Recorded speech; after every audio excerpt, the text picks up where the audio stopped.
नमस्कार दोस्तों, स्वागत है आपका स्टडी फॉर सिविल सर्विसेज में। वीडियो को पूरा देखिए। कोई भी आपका फीडबैक है, कोई सजेशन है, तुरंत वीडियो में कमेंट करके जरूर बताइए। अच्छा लगे तो वीडियो लाइक जरूर कर लीजिए और ऐसे वीडियो लगातार फ्री में पाने के लिए चैनल को तुरंत सब्सक्राइब कर लीजिए और बेल आइकन को जरूर टैप कर लीजिए ताकि आगे भी सारे वीडियो आपको मिलते रहे। यूट्यूब में फॉलो करते हैं तो प्लीज ये वाला फ्री टेलीग्राम चैनल जरूर ज्वाइन कर लीजिएगा। सारे नोटिफिकेशन, सारे अपडेट यहीं पे आते हैं, ध्यान रखिएगा। स्टडी फॉर सिविल सर्विसेज का कोई भी पेड ग्रुप अगर आपको ज्वाइन करना है तो सिर्फ 856480530969608608960455 यही नंबर है हमारे, सिर्फ जहां पे कॉल या व्हाट्सएप कर सकते हैं।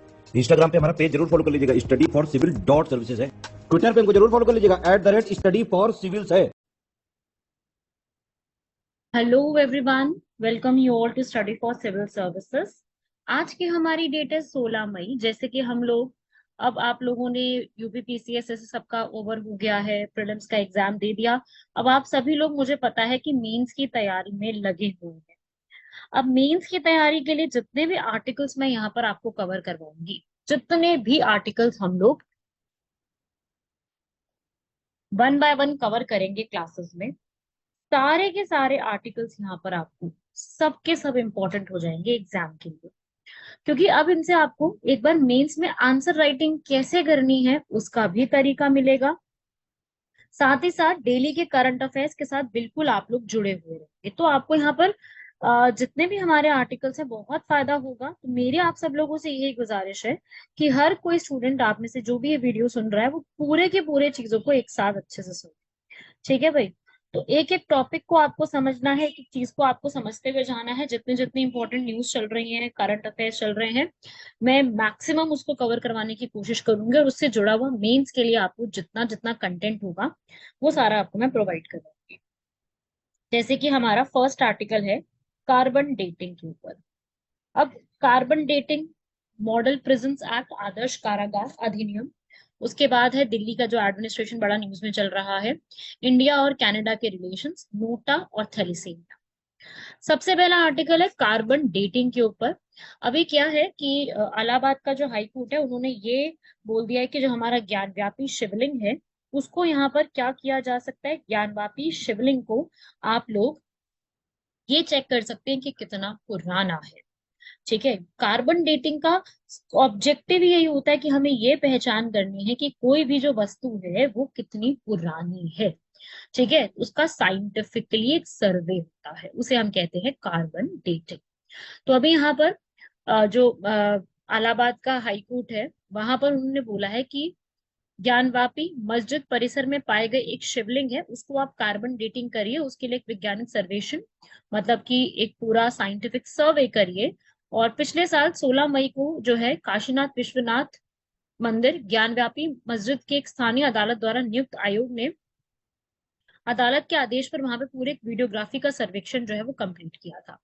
अब वहां पर ये बोला गया है कि सर्वे के प्रोसेस में कि जो मस्जिद परिसर के अंदर एक संरचना मिली है जिसको हम शिवलिंग कहते हैं, और मुस्लिम पक्ष द्वारा फव्वारा होने का उसको एक दावा किया गया है।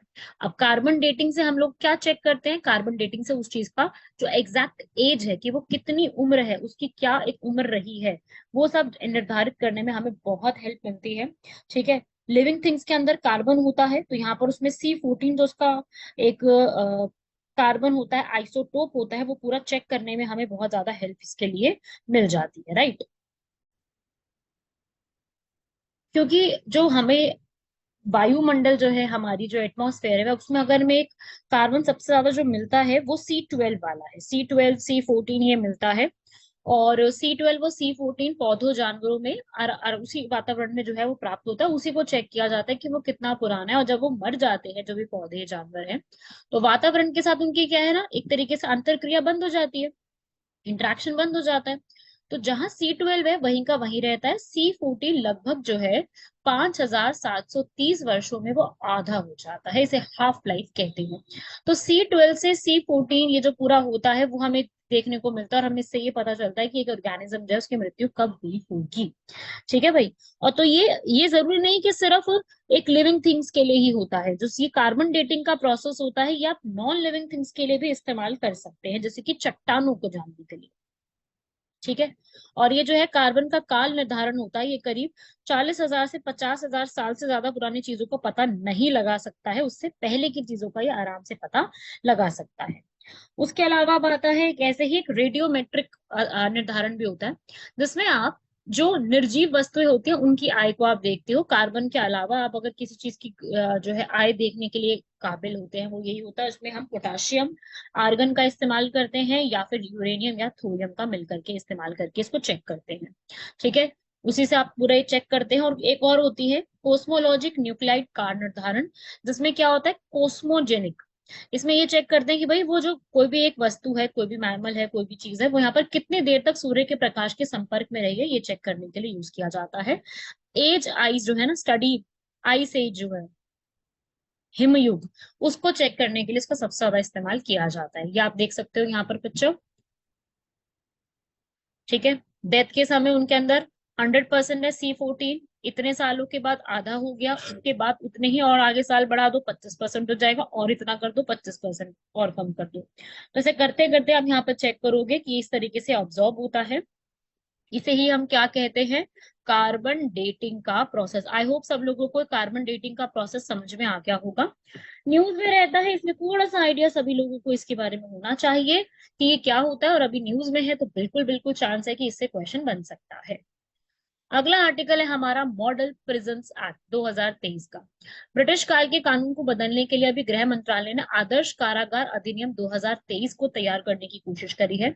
और क्योंकि अभी तक तो पुराना जो ब्रिटिश प्रिजन्स का जो सिस्टम चल रहा है वो ब्रिटिशर्स के एक्ट के तहत 1984 में आया था, उसी के हिसाब से चल रहा है कि किस तरीके से अगर जब भी कोई क्रिमिनल होगा उसको जेल में बंद करके रखा जाता है, तो उस समय क्या होगा, उनको किस तरीके से हम, जो प्रिजन्स होंगे, प्रिजनर्स होंगे, उनको किस तरीके से हम यहाँ पर रखेंगे, क्या क्या उसमें चेंजेस होंगे वगैरह वगैरह, वो सब उसमें देखा जाता है। तो अब यहाँ पर इस एक्ट में कुछ चेंजेस की बात की गई है। ये सब कौन देखता है, मिनिस्ट्री ऑफ होम अफेयर्स के अंडर आता है सारा काम।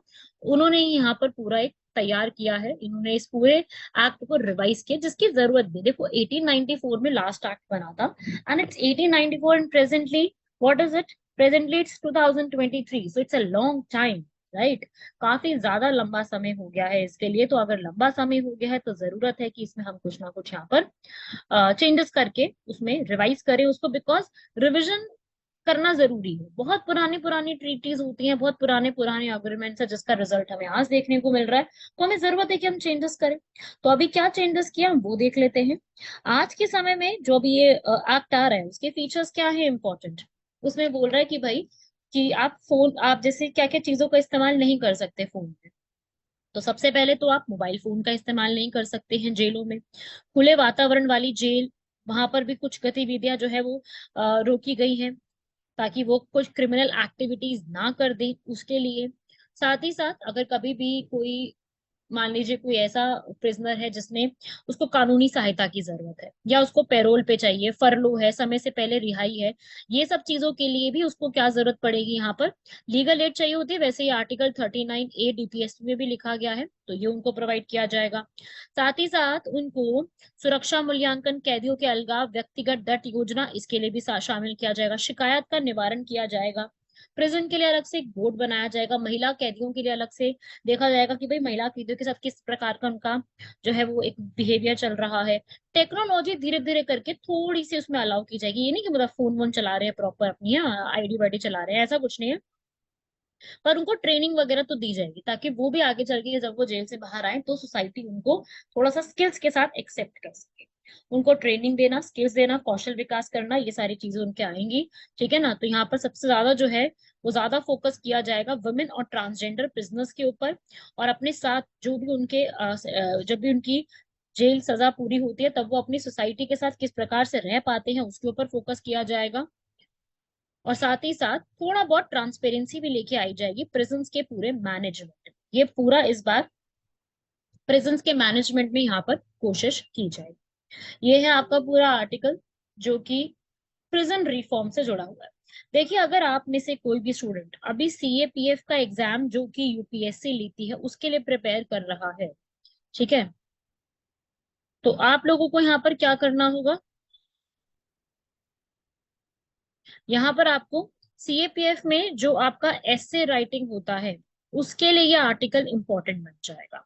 एसे राइटिंग के लिए इस पूरे आर्टिकल को आपको स्टडी करना होगा, क्योंकि इससे क्वेश्चन आते हैं।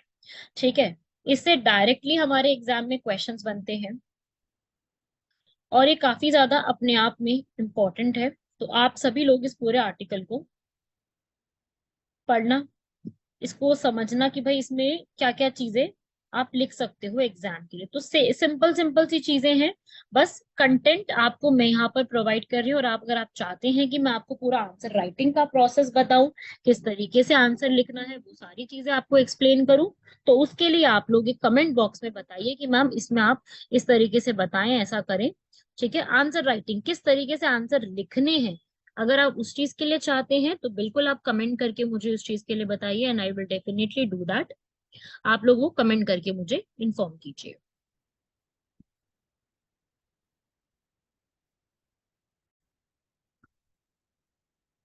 थर्ड आर्टिकल क्या है हमारा?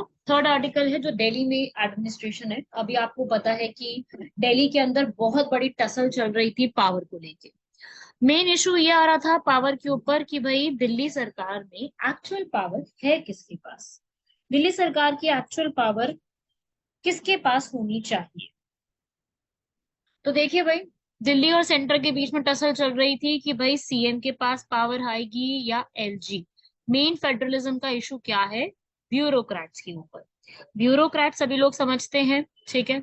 तो अभी आज से 5 साल पहले उच्चतम न्यायालय की संविधान पीठ ने केंद्र सरकार और राज्यपाल के माध्यम से क्या किया था कि ये बोला था कि भाई आपको पूरा क्या चलना है, सहयोगी संघवाद से चलना है, जिसे हम कहते हैं कोलैबोरेटिव फेडरलिज्म। ये 2018 की जजमेंट में ये आया था दिल्ली और सेंटर के बीच में। दिल्ली, जिसको आप जानते हैं, दिल्ली हमेशा से जो है पार्ट सी में रहा था पहले, उसके बाद दिल्ली को 69th अमेंडमेंट एक्ट के तहत article 239 A, article 239 A B के तहत 1991 में क्या दर्जा दे दिया गया? दिल्ली को एक स्पेशल स्टेटस दे दिया गया। ठीक है, स्पेशल स्टेटस का मतलब क्या होता है कि आप उसको अलग से जो है दिल्ली किस नाम से जानी जाएगी? NCT of Delhi. एनसीटी का मतलब क्या होता है? National capital territory of Delhi के रूप में उसको पहचान मिलेगी। ठीक बात है, बिल्कुल। हाँ, बिल्कुल सही बात है कि ऐसे ही होगा। तो इस तरीके से दिल्ली का पूरा एडमिनिस्ट्रेशन उस समय से चल रहा था। ठीक है, कौन सी कमेटी? बालाकृष्ण कमेटी के कहने पर ये हुआ। उसके बाद आर्टिकल 324 के तहत इलेक्शन कमीशन सारे इलेक्शंस कंडक्ट कराती है। ये बात हुई थी भाई आर्टिकल 239 ए में कि entry number 1, entry number 2, entry number 18, इन तीन जो है टॉपिक के अलावा सारी चीजों में लेजिस्लेटिव असेंबली रूल बना सकती है। और इसके अलावा सारी चीजों में कौन यहाँ पे रूल बना सकता है? जो एलजी होंगे। मतलब ये तीनों चीजें एलजी के हाथ में है, बाकी सारा कुछ सीएम और सीएम की लेजिस्लेटिव असेंबली के हिस्से में आता है। मतलब तीन टॉपिक को छोड़ के बाकी सारी चीजों पे यहाँ पर रूल बनाया जा सकता है। ठीक है भाई, तो यहाँ पर एनसीटी ऑफ दिल्ली 1991 जो है उसके फीचर्स क्या है? उपराज्यपाल द्वारा विशेष संबोधन किया जाएगा कि भाई जो भी विधानसभा के चुनाव के पहले सत्र होंगे और प्रत्येक वर्ष में जो भी यहाँ पे पहला सत्र किया जाएगा उसमें यहाँ पर एलजी यहाँ पर एड्रेस करेंगे। और कभी भी एलजी और सीएम के बीच में कभी भी डिस्प्यूट हो जाता है, सीएम और एलजी इनके बीच में कभी भी डिस्प्यूट अराइज हो जाता है, तो उस समय यहाँ पर नतीजा कौन निकालेंगे? हमारे प्रेसिडेंट। क्योंकि अब यहाँ पर किसके हाथ में पावर आ जाएगी? फिर प्रेसिडेंट के पास में। तो प्रेसिडेंट इस पे पूरा सॉल्यूशन निकालेंगे कि भाई पावर का ट्रांसफर किसके पास होना चाहिए।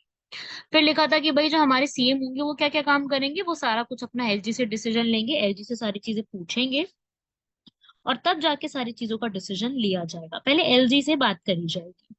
ठीक है, और पूरा पूरा जो दिल्ली कैपिटल है तो सारी चीजों के ऊपर डिसीजन लेना। एलजी को भी अगर कभी ऐसा चाहिए कि भाई जरूरत पड़ती है तो मुख्यमंत्री को मंत्री परिषद के विचार के लिए किसी भी ऐसे मामले को प्रस्तुत करना होगा जहां पर एक मंत्री द्वारा निर्णय लिया गया हो, तो वो पूरा चेक किया जाएगा।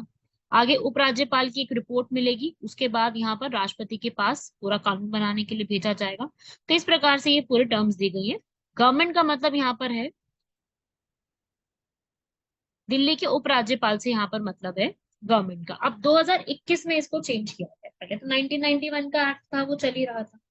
अब उस एक्ट के बाद जो है यहाँ पर चेंजेस को लेकर के आया गया गवर्नमेंट का, जिसमें बोला गया गवर्नमेंट का मतलब है यहाँ पर लेजिस्लेटिव असेंबली पूरी सारी बातें एलजी से यहाँ पर पूछेगी। इसमें बोला है कि आप अपने हिसाब से कोई कमिटीज नहीं बना सकते हो, आपको सारी चीजों के एडमिनिस्ट्रेशन में सारी चीजों के लिए पहले आपको एलजी से ओपिनियन लेना मस्ट होगा। मतलब आप एलजी से सारी चीजें पहले पूछेंगे, उसके बाद आप चीजों को लेकर के डिसीजन ले सकते हैं। तो यहाँ पर मेन पावर, जब 2021 का एक्ट आया था ना, उसमें सारी मेन पावर किसको दे दी गई थी?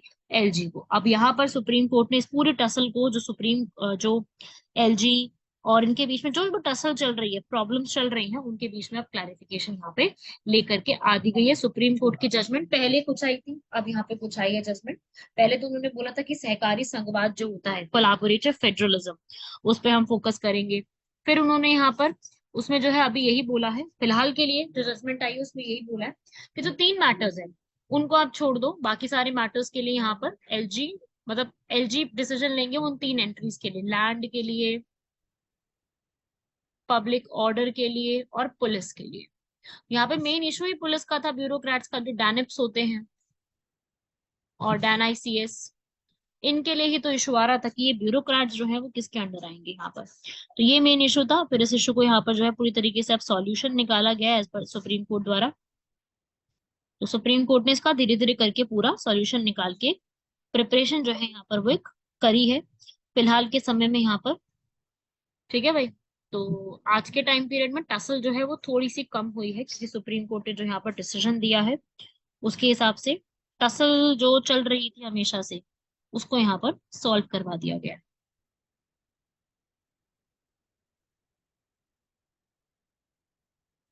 फोर्थ टॉपिक आता है हमारा इंडिया और कनाडा के ऊपर, क्योंकि अभी ओटावा में इंडिया और कनाडा की एक मिनिस्टर लेवल पर मीटिंग कंडक्ट की गई है। कनाडा और इंडिया और कनाडा की ओटावा में की गई है। ठीक है।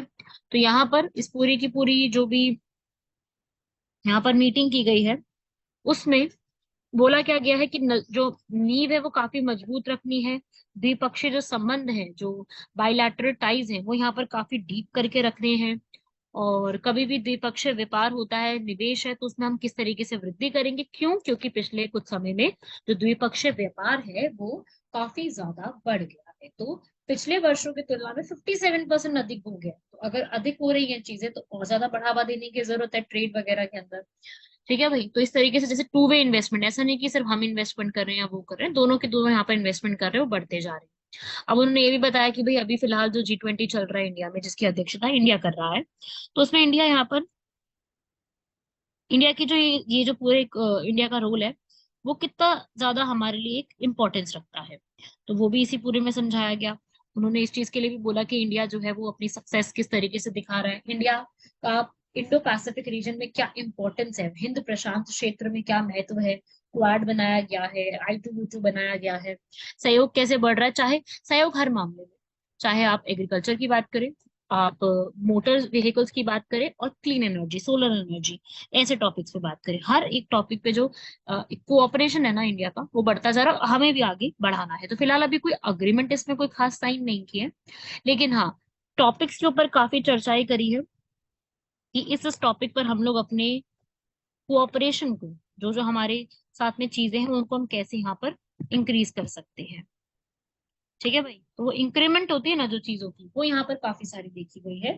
फिर आपूर्ति श्रृंखला की लोचशीलता, जिसे हम कहते हैं सप्लाई और चेन, क्योंकि आपको भी पता है कि अभी कुछ टाइम पीरियड में सप्लाई और डिमांड, काफी चीजों में प्रॉब्लम आई है। सप्लाई चेन में खास करके ज्यादा प्रॉब्लम आई है बिकॉज ऑफ जो रशिया के और यूक्रेन का वॉर चल रहा है, कोविड-19 पैंडेमिक आया है, उनकी वजह से काफी सारी चीजों में हमें रुकावटें देखने को मिली है।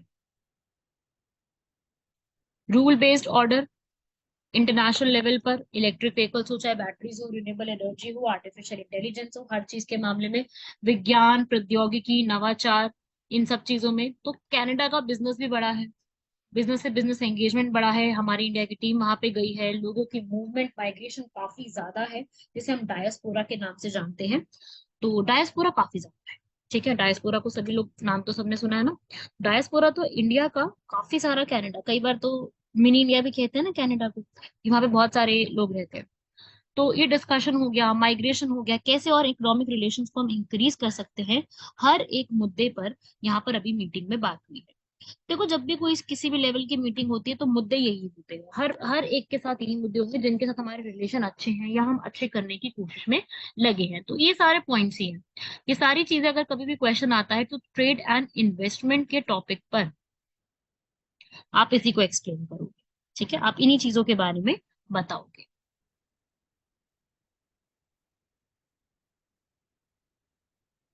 नेक्स्ट है नोटा।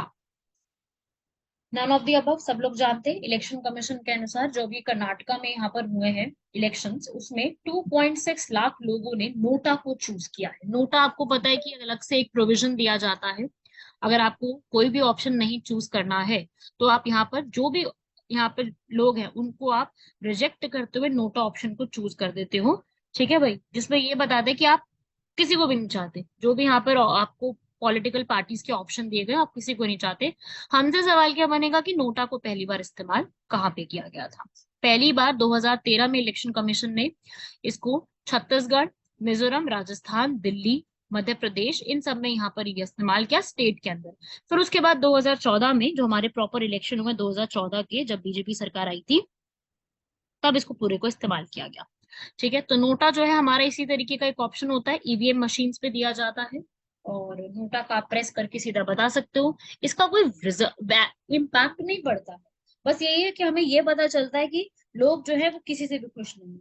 कितने परसेंट लोग ऐसे हैं जो किसी भी पॉलिटिकल पार्टी के यहाँ पर एक फेवर में वोट नहीं दे रहे, इससे हमें इस चीज के बारे में जानकारी है। ठीक है भाई, इस पूरे नोटा के प्रोसेस से हमें सिर्फ ये चीज ज्यादा पता चलती है। अगला आता है यहाँ पर थैलेसीमिया का टॉपिक। थैलेसीमिया, गवर्नमेंट इस पूरे बीमारी के ऊपर एक नया कैंपेन या फिर एक पूरा सर्वे स्टार्ट करने वाली है। थैलेसीमिया क्या होता है? थैलेसीमिया जो है वो एक हीमोग्लोबिन जो है ना वो थोड़ा सा असामान्य होता है। इसमें क्या होता है कि अपने आप बॉडी जो है वो हीमोग्लोबिन को यहाँ पर प्रोड्यूस नहीं कर पाती है।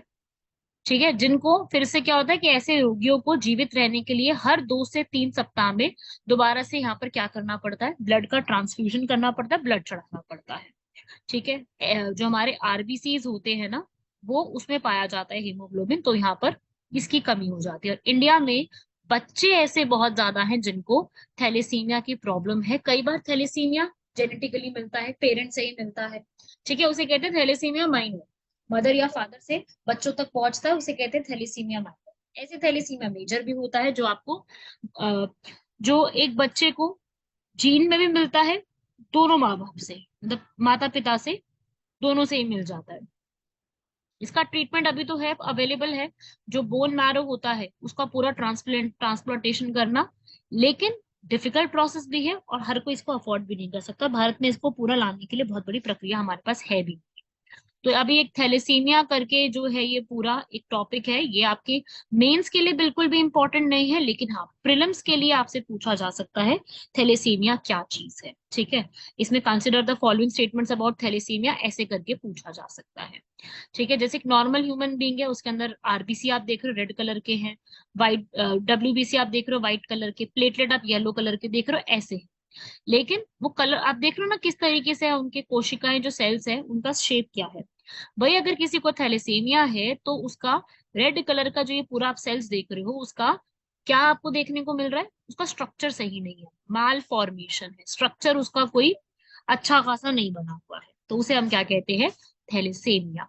तो ये एक प्रीलिम्स के लिए इंपॉर्टेंट हो जाएगा। ठीक है, मेंस के लिए आप इसको नहीं पढ़ोगे। अगला आर्टिकल हमारे आज के क्वेश्चंस को देखेंगे। जो भारत में ध्रुव हल्का helicopter, advance light helicopter HAL ने पूरा इसको बनाया है। HAL ने इसको बनाया जो कि अभी 2002 से हमारी सर्विसेज दे रहा है, मिलिट्री और सिविल दोनों। सिविल में लोगों को भी आने जाने का पहुंचाने का काम करता है, साथ ही साथ मिलिट्री सर्विस भी दे रहा है। ये ट्विन इंजन हेलीकॉप्टर है, 2 पायलट 14 पैसेंजर सबको ये सर्व कर सकता है। इसका नाम क्या रखा गया है, ध्रुव एडवांस्ड हेलीकॉप्टर। तो ये तीनों ही स्टेटमेंट इसमें अपने आप में बिल्कुल करेक्ट लिखी हुई है। आंसर क्या हो जाएगा इसका, all 3 statements are totally correct. फिर आता है ये बहुत सिंपल क्वेश्चन है। ये क्वेश्चन कह रहा है कि ऐसी भारत की कौन सी सिटी है जो कि सतत विकास लक्ष्य को पूरा करने की दृष्टि में पहला भारतीय शहर बन गया है। वो है यहाँ पर भोपाल। भोपाल जो है हमारे सारे के सारे जो SDG के गोल्स हैं उसको पूरा करने में आगे बढ़ने की पूरी कोशिश में है, तो इसका आंसर हो जाएगा भोपाल। आप लोगों को क्या करना है, आप लोग अभी देख चुके हैं कि यूपीपीसीएस के एग्जाम में अभी क्वेश्चन आया है SDG के ऊपर, और हर साल आता ही है, हर सिलेबस में मेंशन है SDG, और इवन वर्ल्ड बैंक और हर कंट्री इसको अडॉप्ट कर रही है, तो SDG तो हमारे लिए बहुत ही ज्यादा इंपॉर्टेंट है। तो यहाँ पर आप सभी लोग एसडीजी के पूरे टॉपिक को पढ़ लीजिए। ठीक है भाई, एसडीजी के पूरे ट्रिक आपको स्टडी फॉर सिविल सर्विसेज के चैनल पे पूरी पूरी तरीके से मिल जाएगी। आप सभी लोग यहाँ पर पूरे तरीके से स्टडी जो ट्रिक है ना इसकी पूरी उसको याद करना, क्योंकि ट्रिक से क्या होगा ना कि आपको लंबे समय के लिए चीजें याद रहेंगी और इम्पोर्टेंट भी है। हर बार एक क्वेश्चन आता ही है, तो क्यों ना एक बार एक ही बार बैठ के पूरी ट्रिक को पढ़ लो। और हर बार एग्जाम से पहले जब भी एग्जाम देना हो, जैसे प्रीलिम्स का है, मेंस का है, या आप कोई और एग्जाम भी दे रहे हो, तो उससे पहले एक बार जा करके तसल्ली से पूरी ट्रिक लर्न करवा के पूरे चले जाओ, है ना। रिवाइज कर लो, लिख लो और रिवाइज करो, यही तरीका है। तो इस पूरे की पूरी वीडियो में आज के जितने भी हमारे टॉपिक्स रहे हैं, इन सभी टॉपिक्स में से जो लास्ट पढ़ा थैलेसीमिया, ये मेंस के लिए नहीं पढ़ के जाइएगा, सिर्फ प्रीलिम्स के लिए पढ़िएगा। उसके बाद जो आपने नोटा पढ़ा, ये भी सिर्फ प्रीलिम्स के लिए है, मेंस के लिए मत पढ़िएगा। अगला इंडिया और कनाडा के रिलेशन। देखिए भाई, एक क्वेश्चन इंटरनेशनल रिलेशन पे आता है, तो आप यहाँ पर एक टॉपिक की फॉर्म में इसको लर्न कर सकते हैं। बहुत ज्यादा नहीं पूछेगा इससे कुछ भी, बस सिंपल सिंपल याद रखना कि इंडिया और कनाडा की रिलेशनशिप न्यूज में चल रही है। ठीक है, बस इतना याद रखना है। ठीक है, मान लो अगर कभी इंडिया और कनाडा पे आ जाता है, तो एक टॉपिक आप लिख सकते हो कि हाल फिलहाल में ऐसी मीटिंग हुई है जिसमें हम अपना ट्रेड को बढ़ाने की कोशिश कर रहे हैं। ठीक है, उसके बाद आपने ये पढ़ा, ये आपका प्रीलिम्स में पूछा जाएगा। ठीक है, ये जो दिल्ली में एलजी और सीएम के बीच में जो टसल चल रही थी, विवाद चल रहा था, ये आपको प्रीलिम्स के लिए होगा, ये भी मेंस के लिए पढ़ने की कोई जरूरत नहीं। उसके बाद प्रेजेंट रिफॉर्म, मैंने आपको बताया था सीएपीएफ के लिए कितना इंपॉर्टेंट है, और कार्बन डेटिंग ये भी प्रीलिम्स के लिए। तो आज का ये जो लेक्चर हम लोगों ने 6 टॉपिक्स कवर किए हैं और जो क्वेश्चन भी कवर किए, वो सारे हमारे प्रीलिम्स के रिस्पेक्ट में ज्यादा जरूरी है। पेपर 1 के रिस्पेक्ट में, पेपर 2 मतलब मेंस के रिस्पेक्ट में अगर आप नहीं भी पढ़ के जाते तब भी उतना चल जाएगा। समझ रहे हैं सभी लोग यहाँ पर? ठीक है भाई, यहाँ तक कंप्लीट कीजिएगा। मिलते हैं आप लोगों से नेक्स्ट लेक्चर में, तब तक के लिए धन्यवाद, शुक्रिया, जय हिंद।